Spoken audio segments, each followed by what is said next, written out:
अहिल्यानगर शहरात पोलीस असल्याची बतावणी करून 3.5 तोळे सोन्याचे दागिने लांबवल्याप्रकरणी दोघांविरुद्ध गुन्हा दाखल झालाय।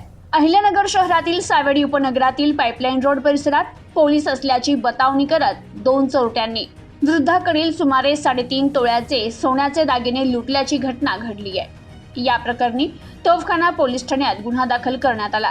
गणपतराव पंधारे यांनी याबाबत फिर्याद दिली आहे। फिर्यादी गणपतराव पंधारे नेहमीप्रमाणे शनिवारी सायंकाळी फिरण्यासाठी घराबाहेर पडले होते।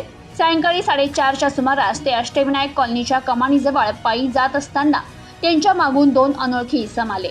त्या इसमांनी स्वतःला पोलीस असल्याचं सांगत तुमच्या गळ्यातील चेन आणि हातातील अंगठ्या काढून द्या असं सांगितलं।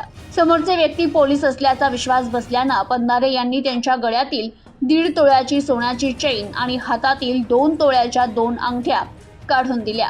त्यानंतर त्या इसमांनी त्यांच्या हातातील अंगठ्या पंधारे यांच्या हातात देत दिशाभूल केली। त्यानंतर गणेश बुक एजन्सी समोर उभी केलेल्या दुचाकीवर बसून दोघेही भिस्तबाग चौकाच्या दिशेनं पसार झाले। काही वेळानंतर त्या इसमांनी दिलेल्या अंगठ्या बनावट असल्याचं आणि त्यांना दिलेली चेन परत दिली नसल्यानं आपली फसवणूक झाल्याचं पंधारे यांच्या लक्षात आलं। त्यानंतर त्यांनी परिसरातील नागरिकांना घटनेची माहिती दिली। यावेळी तेथे उपस्थित असलेल्या कॉलनीतील महिलेनं त्यांच्या मुलाला घटनेची माहिती दिली।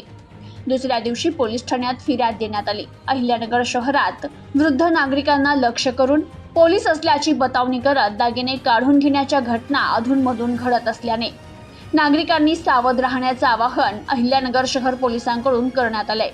तर संशयास्पद व्यक्ती आढळल्यास तात्काळ पोलिसांशी संपर्क साधण्याचं आवाहन देखील करण्यात आलंय। प्रतिनिधी शफी सय्यद, न्यूज टुडे 24, अहिल्यानगर।